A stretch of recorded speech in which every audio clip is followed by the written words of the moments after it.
The call to prayer echoed across the golden domes of Topkapi Palace as twilight descended over Constantinople, but the sounds that truly shaped the Ottoman Empire weren't just the muezzin's chants or the clash of janissary swords. They were the whispered commands and muffled cries that emerged from the labyrinthine chambers of the imperial harem, where the sultan's most private desires had been transformed into the empire's most public institution. Steam rose from the marble baths where hundreds of women prepared for nights that would determine the fate of nations, their bodies serving as both pleasure vessels and political weapons in a system so elaborate and ruthless that it made European royal courts seem quaint by comparison. This wasn't just royal indulgence. This wasn't even simple polygamy. The Ottoman Empire had perfected sexuality into statecraft, creating the world's most sophisticated system for transforming human desire into imperial power. Behind the silk curtains and mother-of-pearl screens of the harem lay a sexual bureaucracy so complex and calculating that it controlled everything from succession rights to international diplomacy through the systematic manipulation of intimate human relationships. From the slave markets that fed Constantinople's insatiable appetite for beautiful women to the eunuch administrators who turned castration into career advancement, we're about to explore how the Ottoman Empire built its 600-year dominion on foundations of sexual slavery, reproductive manipulation, and erotic surveillance that would make modern totalitarian states envious of their thoroughness. Before we part the veils that concealed this empire of desire, hit subscribe so you don't miss our next journey into history's most forbidden palaces. Now prepare yourself. The incense is burning, the silk is rustling, and behind these ancient walls, the Ottoman Empire is about to reveal how it transformed the bedroom into the ultimate seat of power. The harem, factory of imperial heirs. The imperial harem of Topkapi Palace wasn't just the sultan's private quarters. It was a sophisticated reproductive facility that operated like a combination of royal nursery, political training ground, and genetic laboratory designed to produce the next generation of Ottoman rulers. This wasn't a collection of beautiful women waiting for the sultan's attention, but a carefully managed institution that controlled the empire's most precious resource, legitimate heirs to the throne. The scale of the imperial harem defied European comprehension. At its peak during the reign of Suleiman the Magnificent, the harem housed over 1,200 women in a complex that covered nearly 400 rooms. But these weren't just concubines. They were participants in an elaborate hierarchy that included the sultan's mother, Valide Sultan, his official wives, Kadın Effendi, his favorites, Iqbal, and hundreds of servant girls, Kuriai, who might one day catch the imperial eye. The selection process for harem women was as systematic as military recruitment. Ottoman agents scoured slave markets from the Caucasus to North Africa, seeking girls who met specific criteria: beauty, intelligence, youth, and most importantly, the absence of any previous sexual experience. These weren't random purchases but strategic acquisitions designed to stock the harem with the highest quality genetic material available. The training that new harem recruits underwent was comprehensive and brutal. Young girls, some as young as 5 years old, were subjected to years of education that included languages, music, dance, poetry, and most crucially, sexual techniques designed to please the sultan and maximize their chances of bearing his children.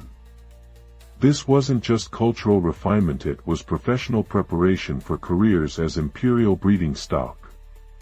The competition within the harem was fierce and often deadly. Women competed not just for the sultan's sexual attention but for the chance to bear his children, particularly male heirs who could elevate their mothers to positions of enormous power. This competition created a culture of intrigue, poisoning, and assassination that made the harem one of the most dangerous places in the empire. The medical supervision of harem women was extensive and sophisticated. Ottoman physicians developed advanced techniques for tracking fertility cycles, enhancing conception rates, and ensuring healthy pregnancies. The empire's future depended on the reproductive success of harem women, making their medical care a matter of state security. The documentation of harem activities was meticulous and comprehensive. Eunuch administrators maintained detailed records of every sexual encounter, pregnancy, and birth, creating archives that tracked the genetic lineage of potential heirs with scientific precision. These records were considered state secrets whose security was as important as military intelligence. The political power that successful harem women could achieve was extraordinary. The Valide Sultan, mother of the reigning sultan, often wielded more real authority than government ministers, controlling vast financial resources and influencing policy decisions that affected the entire empire. The harem wasn't just about sex, it was about power. The economic resources devoted to maintaining the harem were enormous. The cost of housing, feeding, clothing, and educating over 1,000 women required tribute from across the empire. The harem budget was one of the largest line items in imperial finances, reflecting its importance to the dynasty's survival. The psychological impact of harem life on its inhabitants was profound and often devastating. Women lived in a world where their entire worth was determined by their ability to attract and please one man, where pregnancy was their only path to security, and where the failure to bear male children could mean exile or death. The international implications of the harem system affected Ottoman diplomacy and foreign relations. Foreign ambassadors understood that gaining favor with influential harem women could be more valuable than formal diplomatic negotiations, creating shadow diplomatic networks that operated through sexual politics. The architectural design of the harem reflected its dual nature as both pleasure palace and high-security prison. Elaborate baths, gardens, and entertainment areas were surrounded by walls, guards, and surveillance systems that ensured no woman could leave without permission and no unauthorized person could enter. The Devshirme, harvesting human beauty. The Ottoman Empire didn't just conquer territories, it systematically harvested the most beautiful children from conquered Christian populations through the Devshirme system, a state-sponsored program that combined military recruitment with sexual slavery to stock the empire's institutions with the finest human specimens available. This wasn't random kidnapping but organized human trafficking that operated on an industrial scale. The Devshirme system was implemented every few years across the Ottoman Empire's Christian territories, with specially trained officials conducting systematic surveys to identify the most promising children for imperial service. These weren't just military recruiters but talent scouts who evaluated physical beauty, intelligence, and potential for sexual appeal alongside martial aptitude. The selection criteria for Devshirme children were detailed and specific. Officials looked for physical characteristics that indicated good breeding, health, and beauty: clear skin, symmetrical features, appropriate height and build. But they also evaluated intelligence, character, and family background to ensure that selected children had the genetic and cultural potential to serve effectively in imperial institutions. The processing of Devshirme children was conducted with bureaucratic efficiency that would impress modern human trafficking operations. Selected children were documented, categorized, and transported to Constantinople, where they underwent medical examinations and psychological evaluations that determined their ultimate placement within the imperial system. The most beautiful and intelligent Devshirme children were destined for the palace schools, where they received education and training that prepared them for careers in the imperial administration. But the most physically attractive were often directed toward the harem system or the corps of palace pages who served the sultan's personal needs. The psychological conditioning of Devshirme children was sophisticated and systematic. Removed from their families at young ages, these children were subjected to intensive cultural indoctrination that erased their original identities and replaced them with absolute loyalty to the Ottoman state and the Sultan personally. The medical care provided to Devshirme children was the best available in the empire. Their value as imperial assets ensured that they received superior nutrition, healthcare, and physical conditioning that maximized their potential for both intellectual and sexual service to the state. The documentation of the Devshirme system was extensive and detailed. Ottoman records tracked the origins, characteristics, and career paths of thousands of Devshirme children, creating databases that allowed administrators to optimize the system's effectiveness and track its long-term results. The economic value of the Devshirme system was enormous. The cost of implementing the program was offset by the value of the human resources it provided to the imperial administration. Devshirme graduates filled crucial positions throughout the empire, providing skilled administrators, military officers, and palace servants whose loyalty was guaranteed by their dependence on the system that had created them. The international implications of the Devshirme system affected Ottoman relations with Christian populations throughout the empire. While officially presented as an opportunity for advancement, the system was widely resented as a form of cultural genocide that destroyed Christian families and communities. The technological innovations that emerged from managing the Devshirme system influenced the development of Ottoman administrative and educational institutions. Techniques for identifying talent, managing large populations of children, and providing systematic education were refined through the necessities of the Devshirme program. The cultural impact of the Devshirme system created unique fusion cultures within Ottoman institutions. Children from different ethnic and religious backgrounds were forced to coexist and collaborate, creating new forms of cultural expression that combined elements from across the empire.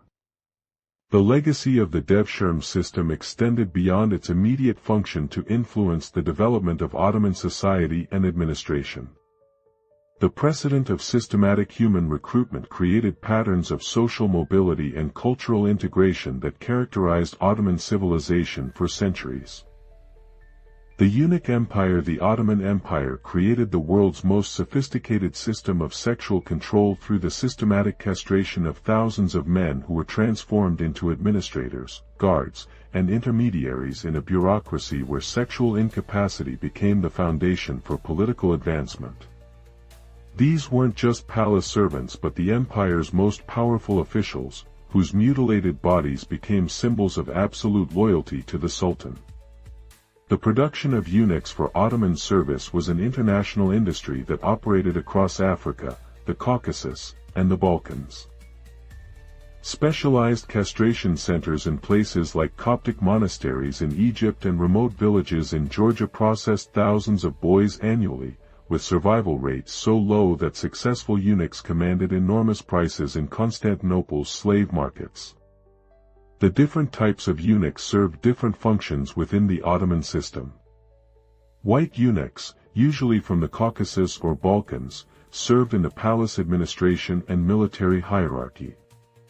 Black eunuchs, primarily from Africa, were assigned to the harem where their racial difference from both the Sultan and the women provided additional security against sexual complications.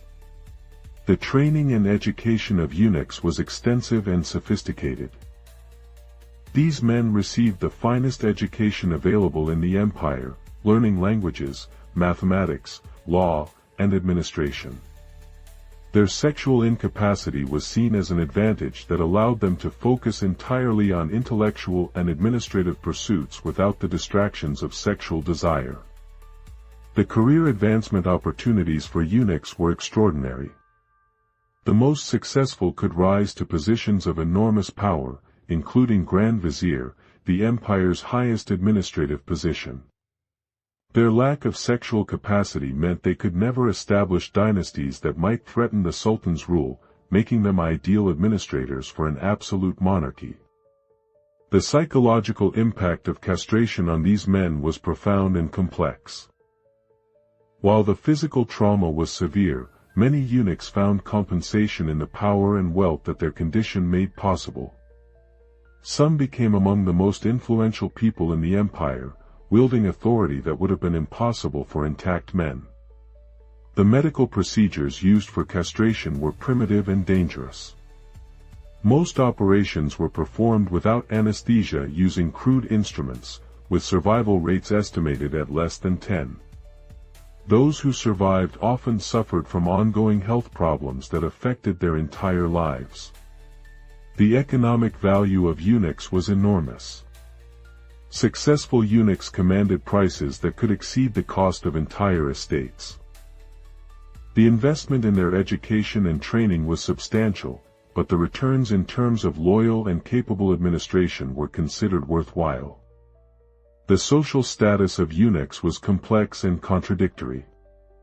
While their mutilation marked them as slaves, their administrative positions often gave them more real power than free-born nobles.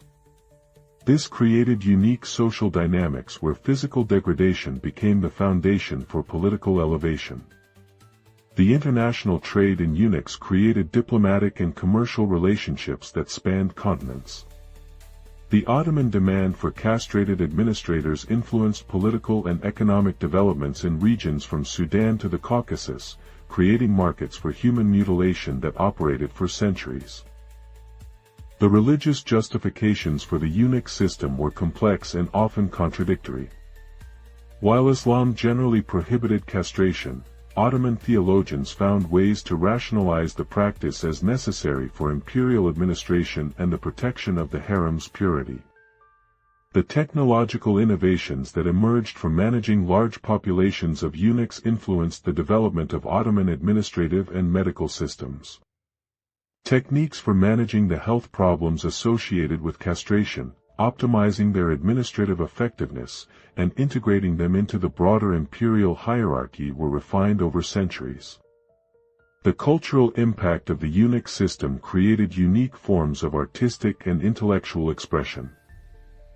Eunuch administrators often became patrons of art, literature, and architecture, using their wealth and influence to support cultural developments that reflected their unique position in Ottoman society.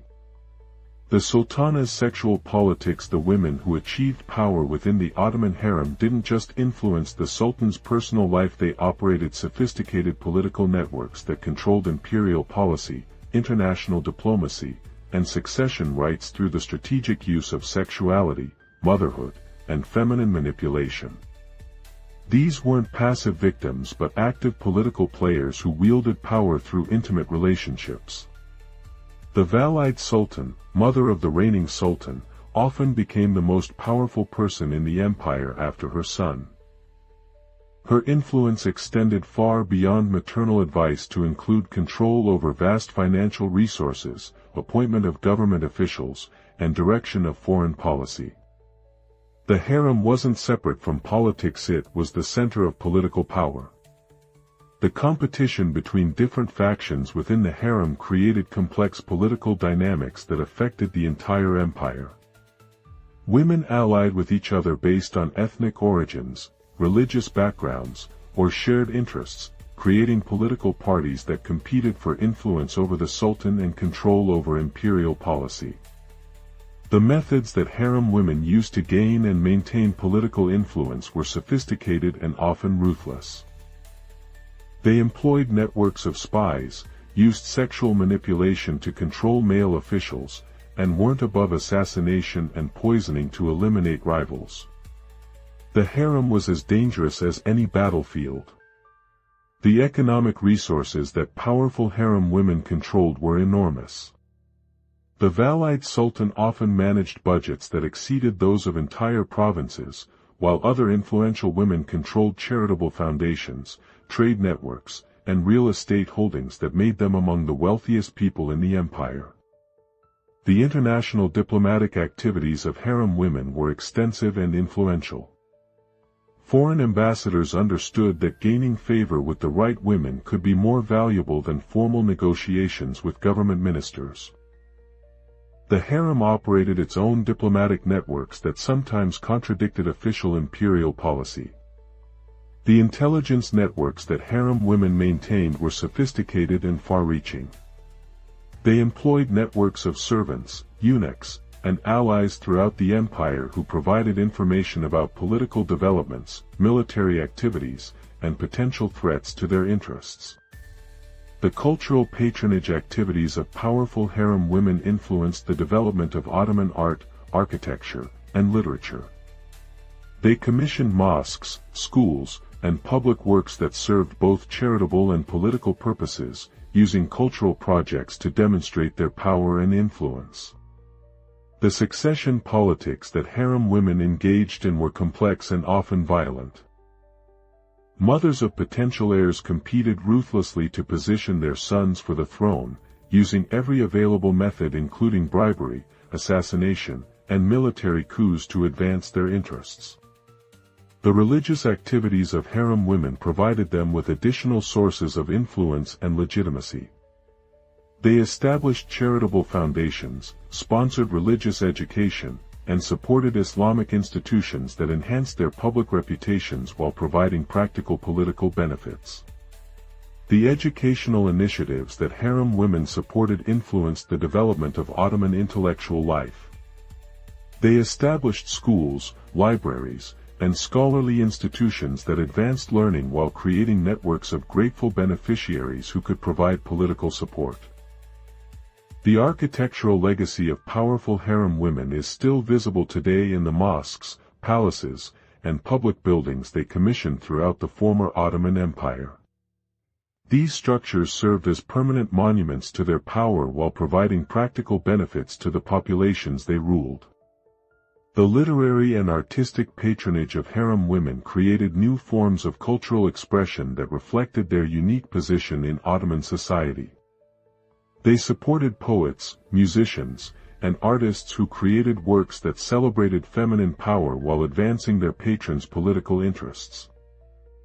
The slave markets of Desire. Constantinople's slave markets weren't just commercial centers, they were specialized institutions that operated like modern human trafficking networks, with sophisticated systems for evaluating, processing, and marketing human beings based on their sexual appeal and reproductive potential. These markets fed the Ottoman Empire's insatiable appetite for beautiful slaves while creating economic incentives for human trafficking across 3 continents. The Avre Pazari, women's market, in Constantinople was the largest slave market in the medieval world, processing thousands of women annually for sale to wealthy Ottomans who sought to stock their private harems. This wasn't just random commerce but organized industry that operated according to sophisticated market principles and quality control standards. The evaluation procedures used in Ottoman slave markets were detailed and systematic. Potential buyers could examine slaves' physical characteristics, test their skills and knowledge, and even sample their sexual capabilities before making purchases. These examinations were conducted with the thoroughness of livestock evaluation, treating human beings as commercial commodities. The pricing structures in Ottoman slave markets reflected complex calculations that considered physical beauty, age, skills, ethnic origin, and sexual experience. Virgin girls from the Caucasus commanded the highest prices, while experienced women and those from less prestigious regions sold for lower amounts. Human value was literally calculated based on sexual appeal. The transportation networks that supplied Ottoman slave markets were extensive and sophisticated. Slave traders maintained routes that stretched from the Caucasus to Sudan, from the Balkans to Central Asia, creating international supply chains that delivered human cargo to Constantinople's markets with commercial efficiency. The quality control systems used in slave markets included medical examinations, skill testing, and authenticity verification that ensured buyers received merchandise that met their specifications. Fraudulent practices like cosmetic enhancement or false virginity were punished severely to maintain market integrity. The financing mechanisms that supported slave trading were complex and well-developed. Merchants could obtain credit to purchase slaves, while buyers could arrange payment plans that allowed them to acquire expensive human merchandise over time. Banks and moneylenders specialized in slave trade financing. The legal frameworks that governed slave markets were detailed and comprehensive. Ottoman law specified the rights and obligations of buyers and sellers, established procedures for resolving disputes, and created regulatory systems that ensured market stability while protecting the interests of slave traders. The seasonal patterns of slave trading reflected the agricultural and military cycles that affected supply and demand. Spring markets featured fresh supplies of slaves captured during winter raids, while autumn sales cleared inventory before winter reduced trading activity. The specialization within slave markets created distinct sectors that catered to different types of buyers. Military slaves, domestic servants, agricultural workers, and sexual slaves were sold in different areas of the market, with specialized dealers who understood the specific requirements of each category. The international impact of Ottoman slave markets influenced political and economic developments throughout Europe, Africa, and Asia. The demand for slaves created incentives for warfare, raiding, and kidnapping that affected the stability of entire regions while generating enormous profits for those involved in the trade. The technological innovations that emerged from managing large-scale slave trading influenced the development of Ottoman commercial and administrative systems. Techniques for evaluating human merchandise, managing large populations, and coordinating international trade were refined through the necessities of the slave market. The cultural impact of slave markets created unique fusion cultures within Ottoman society. Slaves from different ethnic and religious backgrounds were forced to coexist and adapt, creating new forms of cultural expression that combined elements from across the known world. The economic multiplier effects of slave trading extended throughout Ottoman society. The wealth generated by slave markets supported related industries including transportation, housing, food production, and luxury goods manufacturing, creating economic ecosystems that depended on human trafficking. The palace school of seduction. The Ottoman Empire didn't just collect beautiful slaves, it created sophisticated educational institutions that transformed young people into perfectly trained instruments of pleasure and political manipulation. The palace school system wasn't just about military or administrative training but included specialized curricula designed to produce the most skilled sexual partners and political operators in the known world. The Enderun Palace School was the most prestigious educational institution in the Ottoman Empire, but its curriculum included far more than traditional academic subjects. Students learned not just languages and mathematics but also the arts of seduction, sexual technique, and emotional manipulation that would make them valuable to the Sultan and other high-ranking officials. The selection process for palace school admission was extremely competitive and based on criteria that included physical beauty and sexual appeal alongside intellectual ability. The most attractive and intelligent Devshirme children were chosen for advanced education that would prepare them for careers that combined administrative service with intimate personal relationships. The training provided in palace schools was comprehensive and sophisticated. Students learned multiple languages, studied literature and poetry, mastered musical instruments, and received instruction in dance and physical arts that enhanced their sexual appeal. This wasn't just education, it was professional preparation for careers as elite companions. The sexual education component of palace school curricula was detailed and practical. Students received instruction in anatomy, sexual techniques, and psychological manipulation that would allow them to satisfy and control their future partners. This knowledge was considered as important as any other academic subject. The psychological conditioning that palace school students underwent was designed to create absolute loyalty to the Ottoman system while developing the emotional intelligence necessary for success in intimate relationships. Students learned to read and manipulate emotions while suppressing their own personal desires and attachments.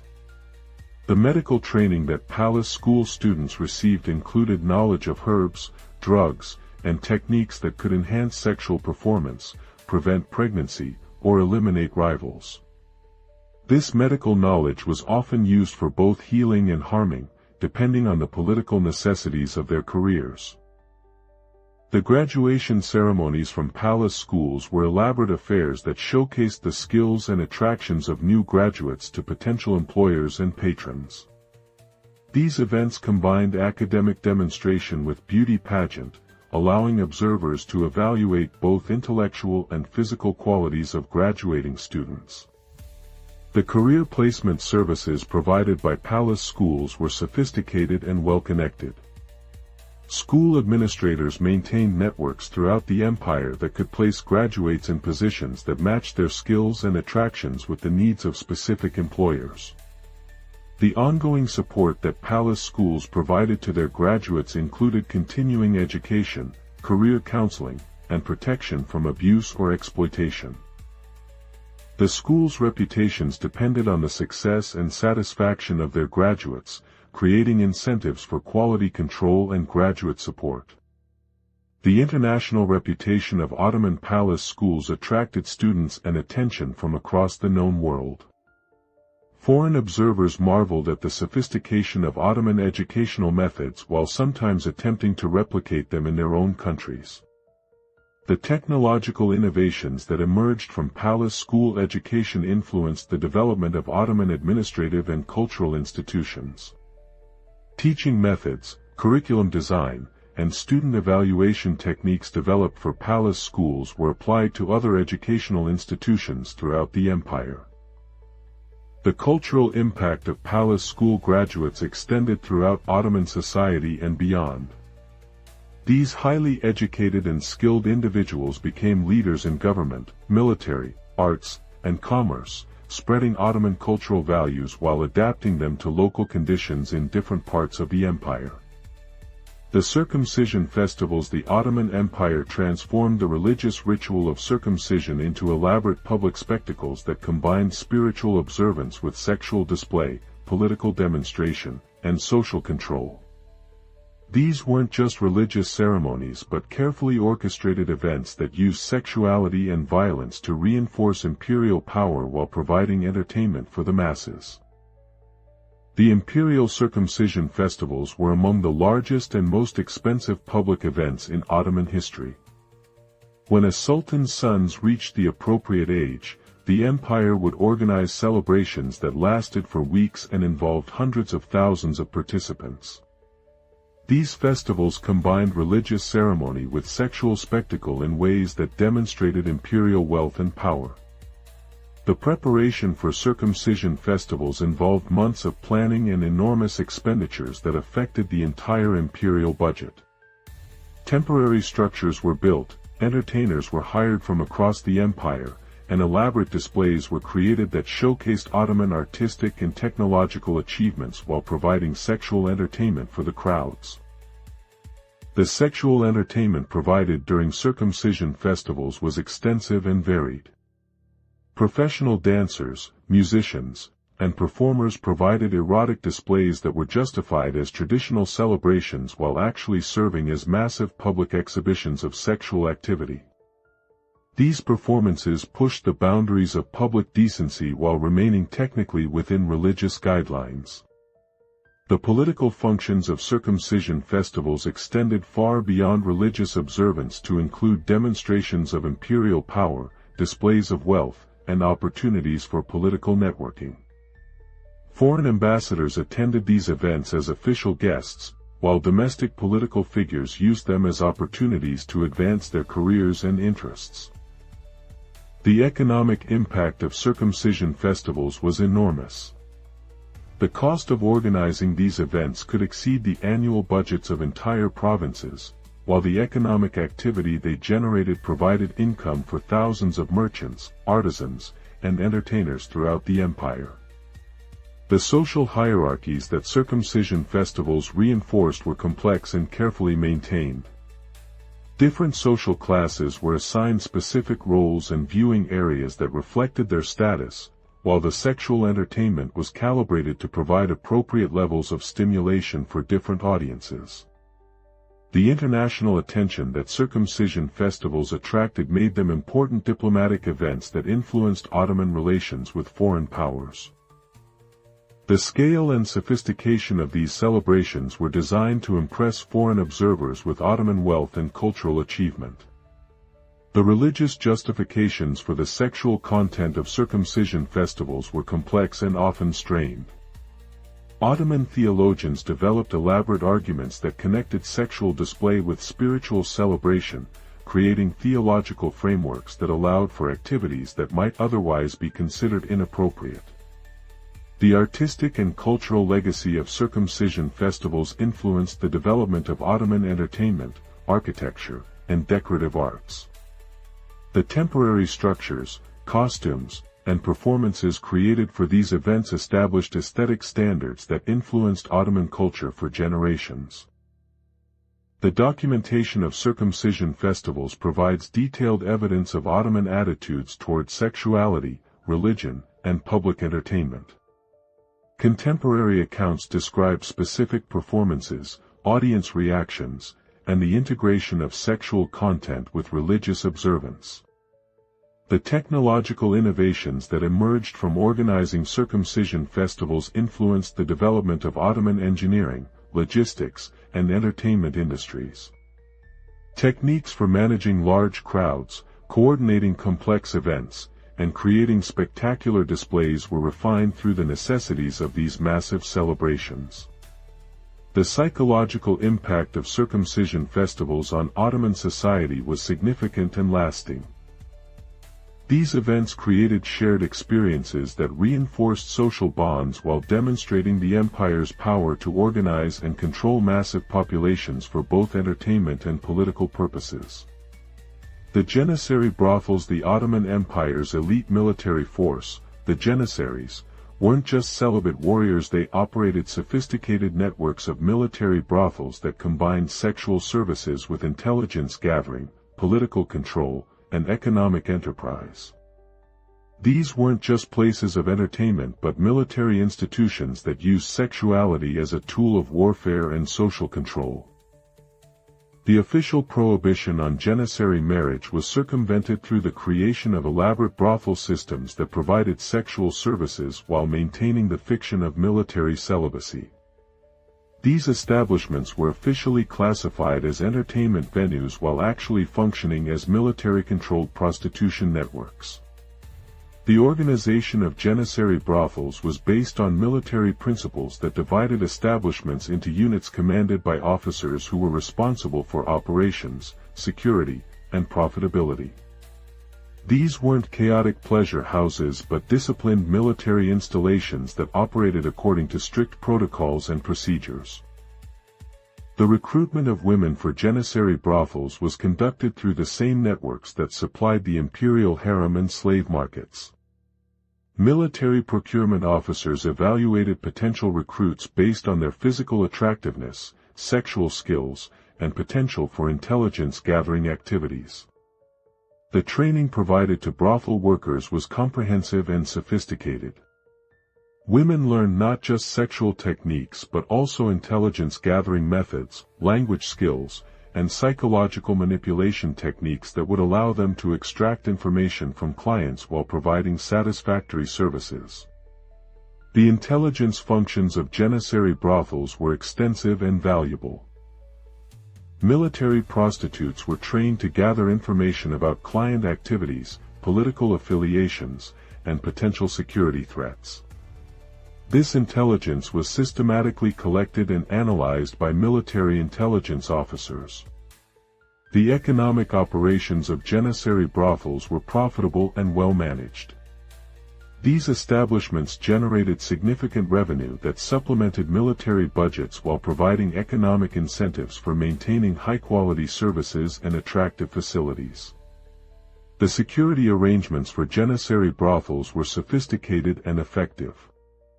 Military guards protected both the establishments and their workers, while elaborate surveillance systems monitored client activities and prevented security breaches that might compromise military operations. The political functions of Janissary brothels extended beyond simple entertainment to include influence operations designed to manipulate civilian and foreign officials. Strategic sexual relationships were used to gain political intelligence and influence policy decisions that affected military interests. The medical services provided in Janissary brothels were advanced and comprehensive. Military physicians maintained the health of both workers and clients, while also conducting research into sexually transmitted diseases and contraceptive methods that had broader military applications. The international aspects of Janissary brothel operations included services for foreign diplomats, merchants, and military officers who visited Ottoman territories. These interactions provided opportunities for intelligence gathering and influence operations that supported Ottoman foreign policy objectives. The technological innovations that emerged from managing Janissary brothels influenced the development of Ottoman military and administrative systems. Techniques for managing large populations, coordinating complex operations, and maintaining security were refined through the necessities of brothel management. The cultural impact of Janissary brothels created unique forms of entertainment and artistic expression that combined military themes with sexual content. These establishments became centers for the development of new forms of music, dance, and literature that reflected their unique military sexual culture. The Forbidden Palace nights behind the public ceremonies and official protocols of Ottoman court life lay a hidden world of sexual excess and political intrigue that operated according to rules so secret and practices so extreme that they were concealed even from most palace inhabitants. These forbidden nights revealed the true nature of Ottoman power while creating scandals that could destroy empires. The secret sexual rituals that took place in the deepest chambers of Topkapi Palace were known only to the Sultan's most trusted confidants and participants. These ceremonies combined elements of traditional Turkish shamanism with Islamic mysticism and imported sexual practices from across the empire to create unique spiritual erotic experiences. The participants in these forbidden rituals included not just the Sultan and his chosen partners but also high-ranking officials, foreign dignitaries, and specially selected individuals whose discretion and loyalty had been thoroughly tested. These weren't random orgies but carefully planned ceremonies that served both spiritual and political purposes. The preparation for Forbidden Palace nights involved elaborate purification rituals, consumption of exotic drugs and aphrodisiacs, and psychological conditioning that was designed to create intense spiritual and sexual experiences. Participants underwent days of preparation that included fasting, meditation, and sexual abstinence. The locations chosen for these secret ceremonies were carefully selected for their spiritual significance and practical security. Hidden chambers within the palace, sacred sites outside Constantinople, and specially constructed temporary facilities provided venues that could accommodate elaborate rituals while maintaining absolute secrecy. The sexual practices that took place during these forbidden nights pushed the boundaries of human experience and Islamic law. Contemporary accounts, written in coded language and hidden in secret archives, describe activities that combined multiple partners, exotic positions, and spiritual elements that transformed sexual activity into religious experience. The political implications of these secret ceremonies were enormous. Participation created bonds of shared guilt and mutual dependence that could be used to control political behavior, while knowledge of the activities provided blackmail material that could destroy careers and lives. The documentation of Forbidden Palace nights was minimal and carefully controlled. Only the most trusted scribes were allowed to record these activities, and their accounts were written in codes and ciphers that concealed their true meaning from unauthorized readers. The security arrangements for these secret ceremonies were elaborate and sophisticated. Multiple layers of guards, surveillance systems, and counterintelligence operations ensured that knowledge of these activities remained confined to authorized participants while preventing infiltration by enemies or rivals. The psychological impact of participating in Forbidden Palace nights was profound and lasting. The combination of extreme sexual activity, spiritual experience, and political danger created intense bonding among participants while also creating psychological vulnerabilities that could be exploited for political control. The international implications of these secret activities affected Ottoman diplomacy and foreign relations. Foreign participants could be compromised and controlled through their involvement, while knowledge of these ceremonies could be used to influence international negotiations and alliances. The religious controversies that these activities generated within Ottoman society created ongoing tensions between different factions of Islamic scholars and political leaders. The conflict between official religious doctrine and secret palace practices created opportunities for political manipulation and religious reform movements. The cultural influence of Forbidden Palace nights extended beyond their immediate participants to influence Ottoman art, literature, and popular culture.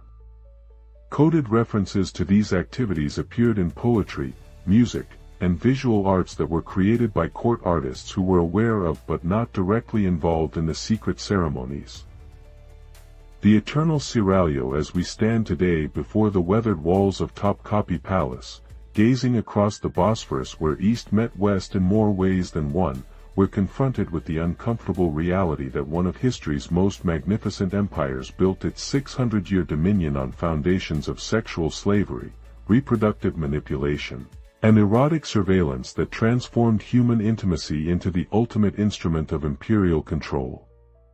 The Ottoman Empire didn't just practice polygamy or maintain royal harems, it created the world's most sophisticated system for weaponizing human sexuality, turning desire into diplomacy, reproduction into statecraft, and intimate relationships into tools of political domination. This wasn't accidental excess but calculated policy that used sexual control to bind together an empire that stretched across 3 continents. The scale of Ottoman sexual institutions defied comprehension even by the standards of their time. The imperial harem alone housed over 1,000 women, while the broader system of sexual slavery, eunuch administration, and reproductive control affected millions of lives across the empire. This represented perhaps the most systematic transformation of human sexuality into political power in recorded history. The psychological impact of living under such a system must have been devastating beyond imagination. Entire populations lived with the knowledge that their most beautiful children could be taken for imperial service, their daughters sold into sexual slavery, and their sons castrated for administrative careers. Privacy and consent weren't just unavailable, they were considered threats to imperial security. Yet the Ottoman sexual system also created opportunities for social mobility and cultural exchange that were unavailable in other contemporary civilizations. Slaves could rise to positions of enormous power, women could wield political influence that exceeded that of European queens, and cultural fusion created new forms of art and literature that enriched human civilization. The religious justifications that Ottoman theologians developed for their sexual practices revealed the complex relationship between Islamic law and imperial necessity. The empire's scholars created elaborate theological frameworks that could accommodate practices that violated traditional religious principles while maintaining the fiction of Islamic orthodoxy. The economic impact of Ottoman sexual institutions was enormous, creating industries and markets that employed hundreds of thousands of people while generating wealth that funded imperial expansion. From slave trading to eunuch production to harem maintenance, sexuality became big business that affected the entire imperial economy. The international implications of Ottoman sexual politics shaped European and Asian history in ways that are still visible today. The empire's sexual practices influenced diplomatic relations, military strategies, and cultural exchanges that determined the fate of nations and civilizations. The technological and administrative innovations that emerged from managing the Ottoman sexual system influenced the development of bureaucratic methods, educational techniques, and social control mechanisms that were adopted by other empires and governments throughout the world. The documentation that the Ottomans produced about their sexual practices provides modern historians with unprecedented insight into the intimate lives of a vanished civilization. These records reveal not just what people did but how they thought about sexuality, power, and the relationship between personal desire and political authority. The corruption and abuse that characterized much of the Ottoman sexual system serves as a warning about the dangers of eliminating privacy and turning intimate human experiences into matters of state concern. The Ottoman example demonstrates how easily sexual liberation can become sexual exploitation when it serves the interests of those in power. Perhaps most importantly, the Ottoman transformation of sexuality into statecraft reveals how political systems can reshape the most fundamental aspects of human experience when they possess sufficient power and determination. The empire's sexual institutions show how easily intimate human relationships can be transformed into tools of political control when privacy and consent are eliminated. The architectural legacy of Ottoman sexual culture is still visible today in the palaces, harems, and public buildings that dot the former empire from the Balkans to the Middle East. These structures serve as permanent monuments to a system that combined architectural beauty with human exploitation in ways that challenge our understanding of civilization itself.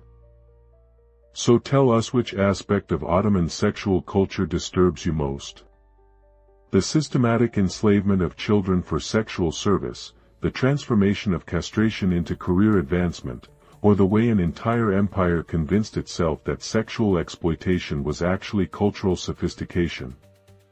Share your thoughts below, and remember that understanding history's most extreme examples helps us recognize and resist similar patterns in our own time. If this journey into the forbidden chambers of Ottoman power has shocked and fascinated you, hit subscribe so you don't miss our next exploration of how empires have used sexuality as a tool of control throughout history. Until then, remember that the stories we tell here at Scandalous Pasts are fictional tales that may or may not be inspired by real events, but the lessons they teach about the relationship between power and human dignity are all too real. The minarets of Istanbul still call the faithful to prayer, their voices echoing across a city that once served as the capital of an empire built on the systematic transformation of human sexuality into imperial power. They remind us that beauty and brutality can coexist, that cultural achievement and human suffering often go hand in hand, and that the most magnificent civilizations are sometimes built on foundations that would horrify their admirers.